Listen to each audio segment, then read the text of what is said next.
so over here, have you watched my last video, how to make a paper aeroplane? Go watch that.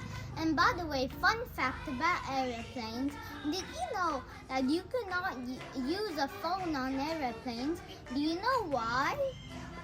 Okay, so your phone has two different radio signals. They identify mobile towers.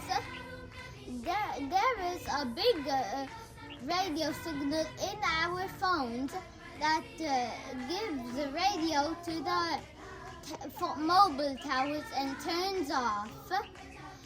And that's why you cannot use a phone on aeroplanes.